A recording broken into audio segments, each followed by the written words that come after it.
ಕಲಬುರಗಿಯ ಜವಳಿ ಕಾಂಪ್ಲೆಕ್ಸ್ನಲ್ಲಿ ನೂತನವಾಗಿ ಆರಂಭಗೊಂಡ ಹರಿದಾಸ್ ಹಾರ್ಟ್ ಹಾಸ್ಪಿಟಲ್ ಉದ್ಘಾಟನಾ ಸಮಾರಂಭವು ಅದ್ದೂರಿಯಾಗಿ ಜರುಗಿತು. ಕಲಬುರಗಿ ಜವಳಿ ಕಾಂಪ್ಲೆಕ್ಸ್ನಲ್ಲಿ ಡಾಕ್ಟರ್ ಅರುಣ್ ಕುಮಾರ್ ಹರಿದಾಸ್ ಅವರ ಮಾಲೀಕತ್ವದಲ್ಲಿ ನೂತನವಾಗಿ ಆರಂಭಗೊಂಡ ಹರಿದಾಸ್ ಹಾರ್ಟ್ ಹಾಸ್ಪಿಟಲ್ ಅನ್ನು ವಿಧಾನ ಪರಿಷತ್ ಸದಸ್ಯ ತಿಪ್ಪಣ್ಣಪ್ಪ ಕಮಕ್ನೂರ್ ಹಾಗೂ ಗಣ್ಯರು ರಿಬ್ಬನ್ ಕತ್ತರಿಸುವ ಮೂಲಕ ಉದ್ಘಾಟಿಸಿದರು.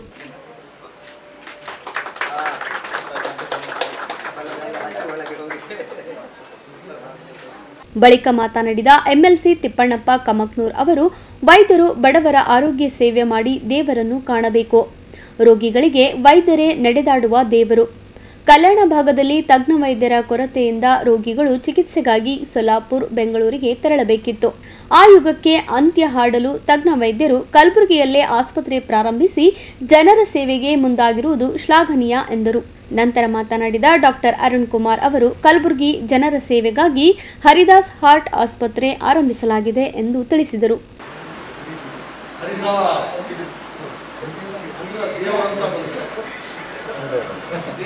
ಮನುಷ್ಯ ಅಂತ ಹೇಳಿದ್ರೆ ಮುಂದೆ ಯಾವಾಗ ಹೊರಡಿ ಅರುಣ್ ಕುಮಾರ್ ಹರಿದಾಸ್ ಅಂದ್ರೆ ಜೀವ ರಕ್ಷಕ. ಡಾಕ್ಟರ್ಗಳು ಅಂದ್ರೆ ಎರಡನೇ ದೇವರು ಅಂತ ಕರಿತೀವಿ. ಯಾಕಂದ್ರೆ ಜೀವ ಹೋಗಿದ್ದು ಡಾಕ್ಟರ್ ಬಳಿ ಹೋದೇವಿ, ನಾವು ಜೀವ ಉಳಿಸಲ್ಲ, ನಾವು ಪುನರ್ ಜನ್ಮ ಕೊಟ್ಟ ಅಂತ ಹೇಳ್ತೀವಲ್ಲ, ಎರಡನೇ ದೇವರು ಅಂತಂದ್ರೆ ನಮ್ಮ ಅರುಣ್ ಕುಮಾರ್ ಹರಿದಾಸ್. ನಿಮ್ಮ ಕರ್ತವ್ಯ, ನಿಮ್ಮ ಸ್ವಾಭಿನಿಷ್ಠೆ, ನಿಮ್ಮ ಉದ್ಯೋಗ, ನಿಮ್ಮ ವೃತ್ತಿ ಮುಂದಿನ ದಿನಗಳಲ್ಲಿ ಎರಡನೇ ದೇವರಾಗಿ ಇತಿಹಾಸ ಪುಟಗಳಲ್ಲಿ ಸೇರ್ಪಡೆ ಆಗಲಿ ಅಂತ ಎಲ್ಲ ವ್ಯವಸ್ಥೆ. ಇದು ನೋಡಿದ್ರೆ ಉಸ್ತುವಾರಿ ಮಂತ್ರಿ ನಮ್ಮಲ್ಲೇ ಇಷ್ಟೆಲ್ಲ ನೋಡಿ ಹೋಗಿದ್ದಲ್ಲ, ನಾವು ಬರ್ತಿದ್ದಿಲ್ಲ, ಅವರೆಲ್ಲ ಬರೀಬೇಕು ಬರ್ತಿದ್ರು. ಆದ್ರೆ ಹೆಲ್ತ್ ಮಿನಿಸ್ಟರ್ಗೆ ಮತ್ತು ಪ್ರಿಯಾ ಕೈಯೇ ಕರ್ಕೊಂಡು ಬರ್ತಿದ್ದ ಅಷ್ಟು ಸಂತೋಷ. ಆದ್ರೆ ಎಲ್ಲರೂ ಅದ ಗುಲ್ಬರ್ಗದ ನಮ್ಮ ರಾಘವೇಂದ್ರ ಬೈಲ ಅವ್ರ ತಂದೆಯವರು ನಮ್ಮ ಗುರುಗಳು. ಭಾಳ ದೊಡ್ಡ ತಂದೆಗಿಂತ 1000 ಪಟ್ಟು ಹೆಸರು ಬೆಳೆದಿಲ್ಲ. ಅದಾಗಿ ಯಾಕೆ ನಾವು 15-20 ಸ್ವೀಕಾರ ಮಾಡಿದೆವು ಅಂತ ಉದ್ಯಮಿದಾಗ ಬರಲಿ. ದಾನ ಧರ್ಮ ಒಬ್ಬನೇ ನಿಮ್ಮಂಥ ಆಸ್ಪತ್ರೆಗೆ ಹೋಗಿ ಅವರಿಗೂ ಸಹಾಯ ಆಗಲ್ಲ, ಸಾವಿರಾರು ಮಂದಿ ಬರಲಿ ಅನುಕೂಲ ಆಗ್ತಕ್ಕಂಥ ಭಾವನೆಯಿಂದ ನಾವು ನಿಮ್ಮ ಕೈ ಅದು ಮುಂದಿನ ಜೀವನದಲ್ಲಿ ನೀವು ಈ ರಾಜ್ಯದ ಅತ್ಯಂತ ನಿಷ್ಠತೆ ಪ್ರಾಮಾಣಿಕತೆಯ ಮುಖ್ಯಮಂತ್ರಿ ಅಂದರೆ ವೀರೇಂದ್ರ ಪಾಟೀಲ್. ವೀರೇಂದ್ರ ಪಾಟೀಲ್ರ ಮೊಮ್ಮಗಾಗಿ ಸಂಸದರಾಗಿದ್ದರು ಜವಳಿ ಸಾಹೇಬರು. ಜವಳಿ ಅತ್ಯಂತ ಘನತೆ ಬೇಕಂತ ರಾಜಕೀಯ ನೇತಾರು. ಈ ಭಾಗದಲ್ಲಿ ಬಹಳಷ್ಟು ಅಭಿವೃದ್ಧಿ ಕೆಲಸಗಳನ್ನು ಮಾಡಿ ಪ್ರತಿಯೊಂದು ಜನಾಂಗದವರು ನಮ್ಮ ಮನೆತನದಲ್ಲಿ ಇವರು ಒಂದು ಫ್ಯಾಮಿಲಿ ಮೆಂಬರ್ ಅವರ ರೀತಿಯಲ್ಲಿ ಅವರು ರಾಜಕೀಯ ಮಾಡಿ ಈಗ ಸಂಪೂರ್ಣ ಜವಾಬ್ದಾರಿ ಜವಳಿ ಮುಂದೆ ತಂದೆಗಿಂತ 1000 ಪಟ್ಟು ಹೆಚ್ಚಿಗೆ ಮಾಡಿ ಈ ಸರ್ಕಾರವನ್ನು ಸಹಾಯ ಮಾಡ್ತಾರೆ, ಉದ್ಯಮವೂ ಸಹಾಯ, ಉದ್ಯಮದಾರರು ಸಹಾಯ ಮಾಡ್ತಾರೆ. ಮುಂದಿನ ದಿನದಲ್ಲಿ ಹೆಚ್ಚಿನ ಬೆಳವಣಿಗೆ ಆಗಲಿ ಅನ್ನೋ ಮಾತನ್ನು ಸಹಾಯ ಕೂಡ ಒಳ್ಳೆ ವ್ಯವಸ್ಥೆ ಮಾಡ್ತಾ ಇದ್ದೀವಿ ಅಂತ. ಒಳಗಡೆ ಬಂದು ನಾವು ಏನೇನು ಬರ್ತೀವಿ ದೃಷ್ಟಿ ಅದೇ ದೃಷ್ಟಿ ಅದಕ್ಕೋದು ಒಳಗಡೆಗೆ ನಾವು ಎಲ್ಲಿ ಹೋಗಿ ಹೋಗಿ ಗೊತ್ತಾಗಿದೆ. ಅಷ್ಟು ದೊಡ್ಡ ವಿಶಾಲವಾದಂಥ ಸ್ಥಳ ಇದೆ. ಎಲ್ಲರಿಗೂ ಎಲ್ಲ ಉದ್ಯೋಗಗಳು ಬರ್ತಾವೆ. ಈ ಡಾಕ್ಟರ್ ಬರಲ್ಲ. ಒಂದು ಕಾಲಕ್ಕೆ 500 ಜನರು ಟ್ರೈನಿನ ಉದ್ಯಾನದಿಂದ ಸೋಲಾಪುರಕ್ಕೆ ಬಂದಿದ್ದರು. ಹೃದಯ ಕಾಯಿಲೆ ಎಂದು ಬೆಂಗಳೂರು ಜಯದೇವ ಹೋಗ್ತಾರೆ. ಹೋಗಿ ಮುಟ್ಟಿ ಡಾಕ್ಟರ್ ನೋಡಿದ್ರೆ ಅವರು ಉಳಿತಿರು. ಇಲ್ಲ ರೈಲ್ವೆದಾಗ ಡಾಕ್ಟರ್ದಾಗ ಅವಾಜ್ ಬರೋದ್ರೆ ಹೋದ್ರು ಮತ್ತು ವಾಪಸ್ ತೊಗೊಂಡ್ಬರೋದು. ಇಂಥ ವ್ಯವಸ್ಥೆ ಇತ್ತು. ಸಾವಿರಾರು ಲಕ್ಷಾಂತರ ಜೀವ ಉಳಿದು. ಕೆಲವು ಮಾಧ್ಯಮದವ್ರಿಗೆ ಬಂದರೆ ಮಾತ್ರ ಗೊತ್ತಾಗ್ತದೆ. ಅತ್ಯಂತ ಬಡವರು ಎಲ್ಲಿ ಗೊತ್ತಾಗ್ತದ? ಆಸ್ಪತ್ರೆ ಹೋಗೋ ಮುಂದೆ ಕೊನೆ ಉಸಿರಾಡಲ್ಲ.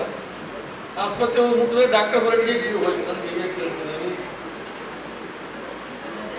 ವ್ಯವಸ್ಥೆ ಒಂದು ಸರಿ ಹೋಗ್ಬೇಕು. ಈ ರಾಜ್ಯದಲ್ಲಿ ಯಾರು ನಿಮ್ಮಂಥವ್ರು ಇರ್ತೀರಿ, ಒಳ್ಳೆಯ ಕೆಲಸಗಾರ ನೋಡ್ಬೇಕು.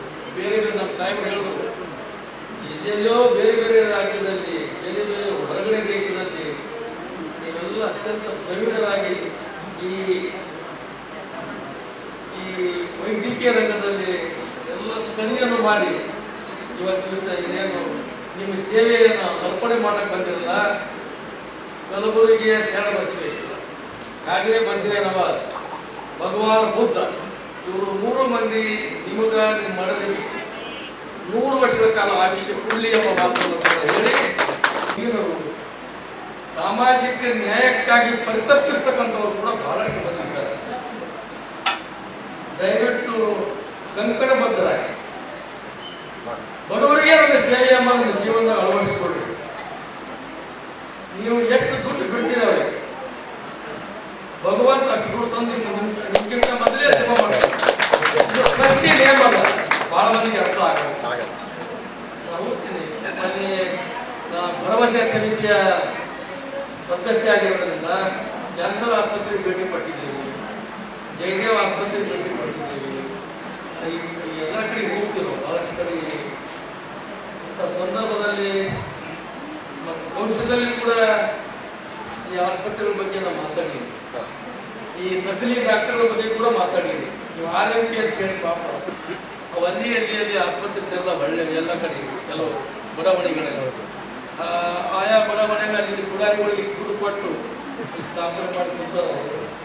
ಯಾರ ಹೋದ ಕೂಡಲೇ ಅದು ದುಡ್ಡು ಹಚ್ಚಿಬಿಡ್ತಾರೆ, ಗ್ಲುಕೋಸ್ ಹಚ್ಚಿ ಸ್ಪೀಡ್ ಹಚ್ತಾರೆ. ಅವ್ರು ಜಲ್ದಿನೇ ಅದು ಅವಾಗಿನ ಜೀವ ಹೋಗಲ್ಲ, 2-3 ದಿನ ಹೋಗ್ತದೆ ಜೀವ. ಆ ಸ್ಪೀಡ್ ಹಚ್ತಾರೆ, ಇದು ಅದು ಗ್ಲುಕೋಸ್ ಮತ್ತೆ ಅದಕ್ಕಿಲ್ಲ ಮೆಡಿಸಿನ್ ಕೊಡ್ತಾರೆ. ಆ ಜನರಿಗೆ ಏನಾಗ್ತದ, ಯಪ್ಪ ಹೋದ ಕೂಡಲೇ ಡಾಕ್ಟರ್ ನಮ್ಮ ಕೈ ಗುಣ ಎಷ್ಟು ಸರಿಯಾಗದ, ನಮ್ಗೆ ಜಲ್ದಿನೇ ಆರಾಮಾಗಿದೆ ಅಂತ ತಿಳ್ಕೊತಾರೆ. ಅದು 3-4 ದಿನ ಜೀವ ಹೋಗ್ತಾವೆ. ಅಲ್ಲಿ ಡಾಕ್ಟರ್ ಎಲ್ಲ ಸರಿಯಾಗಿ ನೋಡಿದ್ರು ಜೀವ ಹೋಯ್ತು. ಅವರು ಕಿಡ್ನಿ ಫೇಲ್ ಆಗಿರ್ತಾವ, ಮತ್ತೊಂದು ಆಗಿರ್ತದೆ. ಎಲ್ಲರಿಗೂ ನಾನು ಡಾಕ್ಟರ್ ಅರುಣ್ ಕುಮಾರ್ ಹರಿದಾಸ್, ಒಂದು ಹಿರಿಯ ಹೃದಯ ಶ್ವಾಸಕೋಶ ಮತ್ತು ರಕ್ತನಾಳದ ಶಸ್ತ್ರಚಿಕಿತ್ಸಕ. ಸುಮಾರು 28 ವರ್ಷಗಳ ಅನುಭವವುಳ್ಳ ಈ ಆಸ್ಪತ್ರೆಯನ್ನು ನಾನು Haridas heart hospital multi speciality hospital ಅಂತ ನಾನು ಪ್ರಾರಂಭಿಸ್ತಾ ಇದ್ದೀನಿ. ಇದು ಎಲ್ಲ ವರ್ಗದ ಜನರಿಗೂ, ಬಡವರಿಗೂ, ಮಧ್ಯಮ ವರ್ಗದವರಿಗೂ ಮತ್ತು ಶ್ರೀಮಂತರಿಗಾಗಿ ಈ ಆಸ್ಪತ್ರೆ ನಾನು ಮಾಡಿದ್ದೇನೆ. ಇಲ್ಲಿ ಮುಖ್ಯವಾಗಿ ಹೃದಯ ಶ್ವಾಸಕೋಶ ರಕ್ತನಾಳದ ಜೊತೆಗೆ ಹೃದಯದ ಬೇರೆ ಬೇರೆ ವಿಭಾಗಗಳು, ಒಂದು ಜನರಲ್ ಮೆಡಿಸಿನ್ ಆಗಿರ್ಬೋದು, ಅಥವಾ endocrinology, neurology, neuro surgery, trauma care ಎಲ್ಲನೂ ಒಂದೇ ಒಂದು ಅಡಿಯಲ್ಲಿ ನಾನು ಈ ಒಂದು ಜನರ ಒಂದು ರೋಗಗಳ ನಿವಾರಣೆಗೆ ಒಂದು ಎಲ್ಲ ಬೇಕಾಗುವಂಥ ಒಂದು ವ್ಯವಸ್ಥೆಯನ್ನು ನಾನು ಈ ಆಸ್ಪತ್ರೆಯಲ್ಲಿ ಮಾಡಿದ್ದೇನೆ. ಇದು ಒಂದು ಹಾರ್ಟ್ ಆಫ್ ದ ಸಿಟಿ, ಅಂದರೆ ಜವಳಿ complex heart of the city, ಆ ಮಧ್ಯದಲ್ಲಿ ನಾವೊಂದು ಹೃದಯಕ್ಕೆ ಸಂಬಂಧಿಸಿದ ಒಂದು ಆಸ್ಪತ್ರೆಯನ್ನು ತೆಗೆದಿದ್ದೇವೆ. ಈ ಭಾಗದಲ್ಲಿ ಇದು ಅಪರೂಪ, ಸೂಪರ್ ಮಾರ್ಕೆಟ್ ಏರಿಯಾದಲ್ಲಿ ತುಂಬ ಕಡಿಮೆ ಸ್ಥಳದಲ್ಲಿ ಹಾರ್ಟ್ ಬಗ್ಗೆ ಒಂದು ಇರುವಂಥ ಆಸ್ಪತ್ರೆಗಳು ಇದು ಒಂದಂತ ನಾನು ಹೇಳ ಬಯಸುತ್ತೇನೆ. ಇಲ್ಲಿ ನಾವು 25 ಬೆಡ್ ಇರುವಂಥ ಆಸ್ಪತ್ರೆಯನ್ನು ಮಾಡಿದ್ದೇವೆ. ಇದರಲ್ಲಿ 8 ಬೆಡ್ ICU, ಅದರಲ್ಲಿ ಕ್ರಿಟಿಕಲ್ ಕೇರ್, ಯಾವುದೇ ಒಂದು ಗಂಭೀರವಾದಂಥ ಕಾಯಿಲೆಗಳು ಸಹ ನಾವು ಒಂದು ಟ್ರೀಟ್ಮೆಂಟ್ ಮಾಡಲು ಒಂದು ಸೌಲಭ್ಯವನ್ನು ಒದಗಿಸಿದ್ದೇವೆ. ಅದರೊಟ್ಟಿಗೆ 2 ಆಪರೇಷನ್ ಥಿಯೇಟರ್ ಇದೆ ಮತ್ತು ಎಲ್ಲ ಬೇಕಾಗುವಂಥ ಒಂದು ರಕ್ತ ಪರೀಕ್ಷೆಗಳು ಮತ್ತು ಹೃದಯಕ್ಕೆ ಬೇಕಾಗುವಂಥ ಒಂದು ಟೆಸ್ಟ್ಗಳಿಗೂ. ಸಮಾರಂಭದಲ್ಲಿ ರಾಘವೇಂದ್ರ ಮೈಲಾಪುರ್, ವೆಂಕಟೇಶ್ ಕಡೆಚೂರ್, ನಿತಿನ್ ಜವಳಿ, ಸದಾನಂದ್ ಪೆರ್ಲಾ, ಕೋಮಾಲೇಶ್ವರಿ ಹರಿದಾಸ್ ಸೇರಿದಂತೆ ಅನೇಕ ಗಣ್ಯರು ಭಾಗವಹಿಸಿದ್ದರು.